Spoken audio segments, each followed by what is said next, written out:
Really, the rocket project was about hope, because the idea was, how can we do something perceptively incredibly difficult within a school, something that kids typically don't study at this age, because it's perceived as being too challenging. And Yeah. so like, let's do rocket science, and that's what we did. This is High Tech High Unboxed. I'm Alec Patton, and that was the voice of Andrew Lerario. Andrew is a co-founder of Blue Dot Education, but before that, he taught at High Tech High for 16 years. Andrew did a lot of cool projects, but that one that he just mentioned was something special. His students designed and built metal rockets from scratch, which they launched from the Friends of Amateur Rocketry's launch site in the Mojave Desert. The rockets went between 6,000 and 8,000 feet in the air and approached Mach 1. To be clear, this wasn't a specialist engineering course, this was just normal high school for these kids. And I should mention Andrew's teaching partner, Adam Borick, who also led that project. In this episode, Andrew talks about his approach to designing and running projects with students. I find his approach exciting and inspiring, and I also find it kind of terrifying. I think you'll get a lot from this conversation. Let's get into it. The legend, Andrew Lerario, is here. 16 years teaching at High Tech High, and we're here to talk about iterative project design. So the way you use it, what does iterative design mean? So iterative design to me is a way of beginning with something that is really small and easy to access, something that is representative of the work that is to come. It allows kids to participate in something. So for example, if we were doing a project that was around, let's just say skateboard building, and we want to kind of get kids to participate in the community of practice of engineering, computer-assisted design stuff, building a skateboard. A lot of that stuff is high-end stuff, and to get there, how are we beginning? What are we starting with? So I would have them make like a tech deck or play around in Tinkercad or do something that is really accessible and have them kind of work through some of those kinks. Along the way, they're reflecting, they're documenting, they're speaking about, they're sharing, they're communicating, they're learning. We're having class sessions where we're identifying the values within this space, so it's not kind of like this narrow set of values in a learning space that has been defined before we even get into there, so the kids have no place to contribute or participate in that community. It's about kind of creating a space where that can all emerge from the process of going through there. So the first iteration is something easy, quick, very fast, very rapid, something that can then be done again. Usually within the first 2 weeks, I like to get through like 2-3 iterations of something. So is that skateboard project something you actually did? I'm developing it right now, actually, for an after-school program in the South Bay area. A lot of them are interested in skateboarding, so I was thinking, how might I roll this out in a way that can rapidly, in an after-school space where kids have already spent a day in school, kind of get at it and get working. Can you give an example of this, like in a project that you did? Sure. I did a rocket project here at High Tech High. We started on the first day, where the iterative design actually kind of goes back to this idea of like sharing the cognitive load. I think teachers try to think of like all the outcomes in a project that are going to happen, and they try to like wrestle with that and then like think of like all the different things that come up in a project. How might we have an answer? And I think the idea of sharing the cognitive load is that you don't have to have an answer. You can work with kids, and as the project unfolds, things are going to emerge that end up answering some of the things you were wrestling with. And so I did this rocket project. I don't know how to build big rockets, but that was the goal. So as an adult learner, I engaged with the kids, and I said, what can we start with? Well, let's just start with paper rockets. On the first day, we just rolled up some paper rockets. We put them on a tube, had it connected to a 2-liter bottle that we stomped on, and from there, they came up with ideas. Well, what if we actually make like a pressurized launcher? So we did that. What do we learn about rockets? After the first time that every kid launched a rocket, with minimal instruction, I think that's important for the first iteration, is give them a space where they can get used to engaging from an intuitive, creative space. Why is that minimal instruction important? Because I think it's good to have kids be asked to rely on their intuitive creativity when they engage with something, so that becomes an unset expectation in the work, that you're not going to be told what to do and how to do it. You are going to be giving a creative capacity within this work, and we want you to exercise that, and we want you to speak to that in the end, so that your voice is valued, your creativity is valued, and we're augmenting kind of what is valued within the community that we're building. And when kids are building paper stomp rockets with minimal instruction, what's your kind of broad expectation of like how many of those are going to be functional? I think maybe if you get like, a couple of them functional out of the whole thing, even if one is functional out of the whole thing, it gives you an ability to kind of set them up. Say, for example, you could do a gallery walk after that, or kids took a video of them all, you watch them all. Which ones worked, which ones did it? Can we put ones that kind of perform similarly together and look at like what are the designs that contributed to it? And then we start to wrestle with those ideas. So you start to converge through the experience towards design principles for this work. For people who aren't familiar with the term, what is a gallery walk? So that would be like at the end of, doing an experience or building something and testing it out, you set up all the work, and everyone gets a chance to kind of roam throughout the room and identify things within the work that you're looking at through a lens for the project, or you're giving feedback on the work for people to kind of like get feedback and look at it. So it kind of takes all the work that's happened in the classroom and puts it out in a gallery so that it's shared to the entire community rather than just being given back to the teacher, As these kids are walking around looking at their peers' paper rockets, how do you scaffold that? What are you telling them to look for as they walk through that space? What instructions are you giving them? We're starting with just feedback, because I think there's a lot of things within that creative space that kids put into their work that they'd like to get feedback on. So we have them prepare their work with questions that they might want answers on so that the students that are roaming around can give that feedback. So the kids are literally responding to the questions. So if I make my rocket that sort of breaks and doesn't really do that much, Yeah. and then I set it down, and then I jot down some questions for kids to respond to as they come around and look at it. Yeah, that, but there might be some like aesthetics work in there. Like, what do you think about this? Like, what is the thing that you're most proud of in the rocket? And what do you want to get feedback on? Or what is something you might want to help with? As you go through multiple iterations, this becomes more focused. Kids get used to that process and they tend to respond to it more. And they even like start operating within the building process and the design process, knowing that's going to come. And so it shifts kind of their dispositions towards the work and as you go through this iterative process.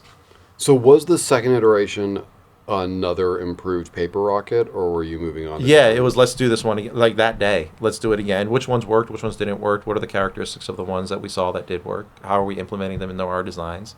And then you start getting into some of the deeper questions. Why is it working? And then it's like, okay, now we can start looking at the math, the physics. We can start looking at how we can intentionally design better models moving forward. And eventually we got into kit build rockets that we were building from scratch with wrapping paper around tubes and gluing it. We were building our own motors. When you say kit, to me as a non-rocket scientist, that sounded like a contradiction in terms that it was a kit-built rocket that you built from scratch. Wouldn't it be one of the other? Yeah, it would be a scratch build. So we modeled it off of the kit, like the Estes kits that you would get, which are the normal model rocket kits. Okay. We looked at that and we're like, how can we make that? And so we started playing around with materials. The thing about rockets is a lot of the designs scale up, the same. And eventually, by the end of the project, kids were running their own teams, because throughout the iterations they identified the things that they were good at and the things that contributed to a team collaborative structure. And they had their own kind of like flight teams of 5 kids. And they built huge metal rockets that went 8,000 feet, Mach 1. We launched it at like a site. And they knew all the math and everything in there. But that emerged through the questions and the iterations and the unpacking and the kids being able to identify what worked for them throughout that project. Were there times that you were just like, man, I could just tell them all how to do this and we would save 3 weeks? Did you ever have that feeling as a teacher? I think sometimes if you've done it and you know it, but I think that's not something to keep from kids. I feel like in this iterative cycle, this communal learning structure, I feel like the teacher is more of a facilitator and more the adult learner in that space. Because in a community, everyone brings things to the table. And so you as a teacher, you bring your mastery of subject content, which is one part of doing the project. It's not all of it. And you also bring this kind of adult learning habits towards the project work itself. And I think those are the things that really transfer onto the kids through this iterative cycle. So I would never tell them how to do it, but I would share like, this is my approach to trying to figure this out. And these are the things I have figured out when I've done this approach. And I'm going to kind of like engage all of you in a similar approach and see what you guys figure out. And then we're going to come back together and share what we have.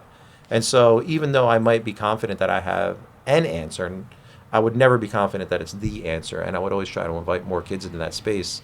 Even if the things that they were contributed might not move like the way we were going to proceed or shift it that much, their voices are still being heard. We're still considering that, and oftentimes it does change a lot about the way we're going to proceed. So if I'm a teacher listening to this and I'm like, okay, I got it. They're going to build paper rockets, and then they're going to build rockets using stuff that we can get our hands on that mimic how a kit rocket works. And then eventually they're going to be building metal rockets that go beyond the speed of sound. Great, got it, done. I'm going to go do that. Mm-hmm. What are the easy ways for that to go wrong? Like, what should a teacher be like wary of taking that approach? I think planning with too many end expectations in mind. I think trusting the process is more important. Like, I never knew we were going to end by building those big rockets. But the energy of the classroom, which I think is important for a teacher to be more of a conduit of energy instead of shutting it down oftentimes, when you have too much of like, these are the expectations I have of where this project is going. And even though you might have a great idea, it doesn't align with where I have expected that this is going to go. And so they kind of shut down that energy. And I think it's more important to follow where it's going. So if you trust in the process, it leaves the opportunity open to really follow those creative energies within the classroom. Again, you got to be intentional about, you can't follow everything that spiders off, but I think if you build like, what is the next step from here? What are the interesting questions we want to pursue from this one? And it doesn't necessarily lead to like a fancier, shinier product we're going to put on the wall, but it definitely leads to a better experience. And the students are going to have a more important, personalized story to share at the end of this, during an exhibition or showcase of sorts. But I mean, I assume when you start with those paper rockets, you're in your mind, even if you're not stuck on it, you do have an idea of where you think you're headed. Yeah, but it's more like loose. I showed a video of a metal rocket going off in class on the day when I was like, I want to get there. I don't know how far we'll get, but that'd be really cool to do. Mm-hmm. And it's just kind of like a buy-in, vision kind of thing. Do you have an example of a project where you were like, here's our day one, our first iteration. I think that first iteration is heading here, but actually where the class ended up taking it was a totally unexpected place. Has that ever happened? Yeah, that's happened a ton of times, actually. So I can talk a little bit about that with a jewelry making project that I've done. Again, like I went into this space not knowing too much. I had a student that had played around with it as a side project in class for a while, which is where a lot of ideas come from. If there's a space where a kid can kind of experiment a little bit in addition to the work. Where it was laboratory work. They're going out on hikes, he's getting stones, he's cutting them open, he's polishing them, and he's learning about them. That process was really cool. And I saw that being engaging for other students. And I was thinking, next year, I'm going to develop a jewelry making project around this work, lapidary work. What's that word you're saying? Lapidary. That's just like it's a machine that polishes and shapes stones, cool. Rocks and things like into. Is it like the rock tumbler or is it something else? A rock tumbler, it does similar things, but it just kind of tumbles rocks. A lapidary. So there's different machines for this. The one that I used, a flat lapidary machine, it's just a spinning disc, a grinding wheel, and you grind down stones to a certain shape and polish that you want, Oh, cool. Then you can put it into like pendants or jewelry or necklaces, things like that. So I got a lot of these machines in the classroom. And, the idea was like, I'm just going to get a bunch of these stones and bring them in and, just order them. And we're going to chop them up with a rock saw and we're going to polish them. But then some of the kids were like, oh, my dad is into this. And he goes out on hikes here. Or like, my cousin or my mom does this stuff. And so we're like, well, let's go on a hike. And so we went out on a hike and then we started collecting some rocks that we would bring back. But then the kids started noticing other things in the hike. And they started connecting to kind of like people that have relationships in those spaces, park rangers, people from the, indigenous communities that have like relationships with the land and they can speak more to that. So this opportunity to like engage with community partners in these spaces and to see what perspectives they bring to the work, that shifted this entire concept that I had in the beginning of this work, where we're just going to make some cool rock jewelry stuff.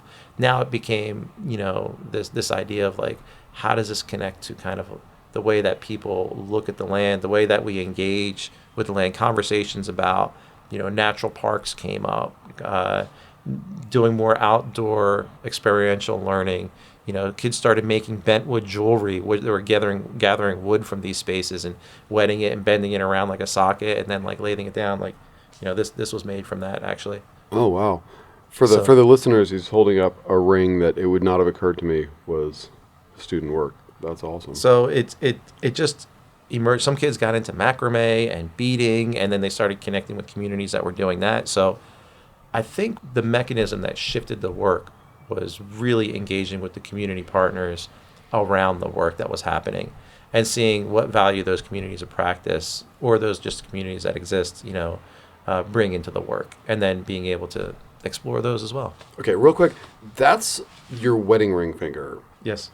Did you ask a kid to make your wedding ring? How did that? We had a socket in a toolkit that was the same size as my wedding ring, and so we wrapped the wood around that, because it's like it was just a piece of thin like veneer kind of that we found, and they wrapped it around that, and then when it dried, we just used a lot of super glue and put it on like a little mini lathe and sanded it down, and that was basically it. It was pretty easy actually.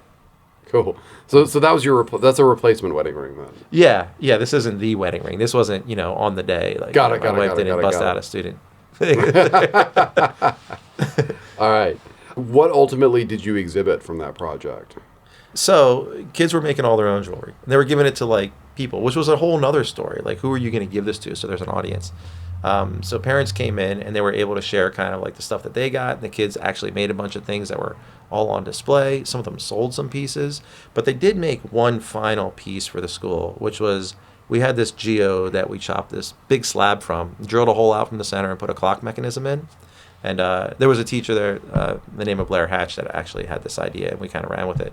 And each kid polished a stone for the hours and, around the clock. And it just became kind of this polished stone piece that went up in the school. So it represented kind of the entirety of the work. So cool. And kids got to speak a little bit about what was meaningful for them in a project. I think that's really important, and it happens in the iterative design, that kids are allowed to identify the things that are significant in their learning.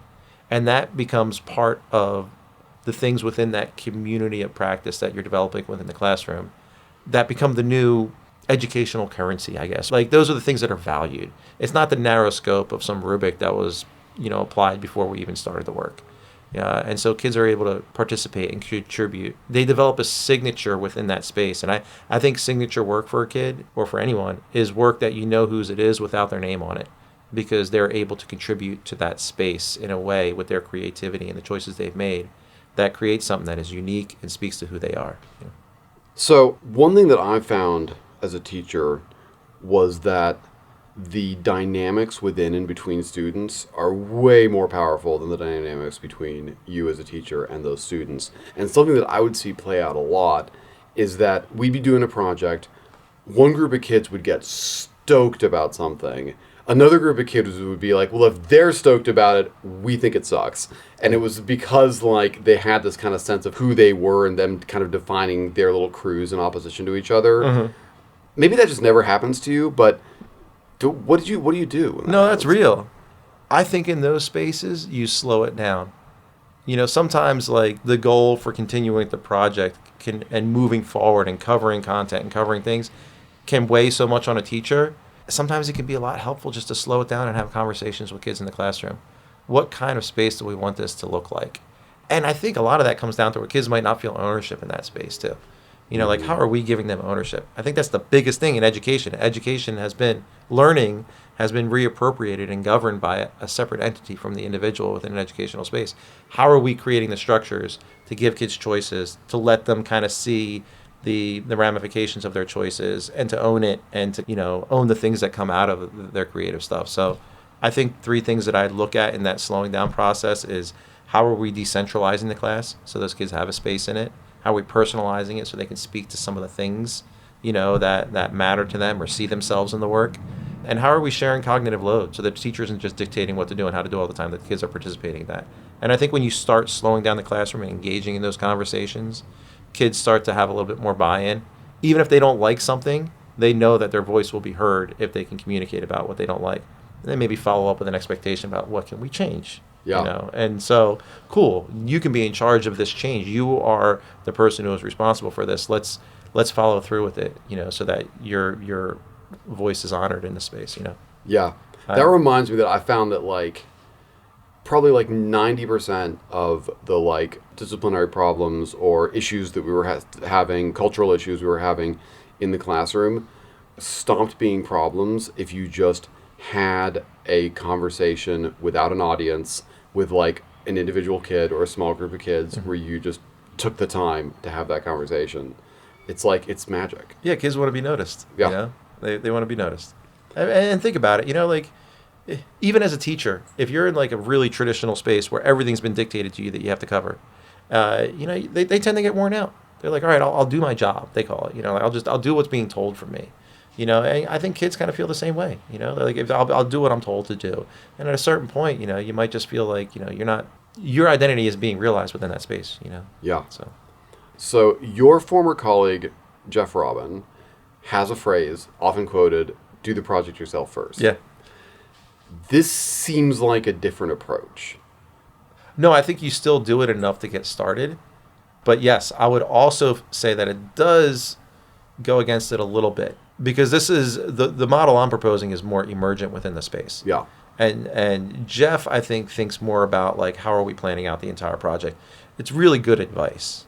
I think you want to do, I think if you were to marry the two, I think it's like, know enough to get started so that, you know, you can at least do that first or second iteration with some base set of knowledge where you have an understanding of some of the outcomes and how you're going to facilitate, you know, the work in the classroom around that. Yeah. So. At the very least, you're saying, hey, here's a stomp rocket that I built. Here's what I found doing it. Yeah. And I think that's the way you said that is really important. This is one that I did. It doesn't necessarily have to be the one that you make. And this is where like essential question comes in, because an essential question kind of gets to the heart of why we're doing this work. And if you create a model of something, you're not saying make this model the way I did, but really what you're saying, this is my interpretation in the creative space that I've had within this question to create this thing. I want you to exercise your own creative capacity within this question and see what you come up with. And if you're stumped, you can look at this model to understand some of the creative choices I've made and what the outcome was. So when you were building stomp rockets, what was your essential question? Do you remember? I guess the essential question was, can we do rocket science? And really the rocket project was about hope, because the idea was, how can we do something perceptively incredibly difficult within a school, something that kids typically don't study at this age, you know, because it's perceived as being too challenging. Yeah. So like, let's do rocket science. And that's what we did. And so by the end of it, the outcomes that I was looking for, the measures, was kids being able to have a greater sense of confidence and hope for the things that they could accomplish, because they had a sense that they already did rocket science. They can do anything. You know, that was the idea. Yeah. And then what was the essential question for the jewelry project? There wasn't really an essential question. There was more just like, how can we engage in this learning? I think if I were to look back on that and re-engage with that, I think a good question would be, what does it mean to be indigenous to space? Because like going back and re-exploring that, you know, a lot of times, especially in Western culture, we have this separation of the outdoors from who we are, like our spaces, right? And when you look at it from, I think, more of that indigenous angle, I don't mean to speak to something that I don't know a lot about, but it's more of like, how are we living with nature, right? Mm-hmm. How are we a part of the system? How are we understanding the give and take from our actions within a space, right? And the values that come out of that. Awesome, man. Thank you so much. Cool. High Tech High Unboxed is hosted and edited by me, Alec Patton. Our theme music is by Brother Herschel. You can find out more about Andrew and Adam Borick's work in our show notes. Thanks for listening.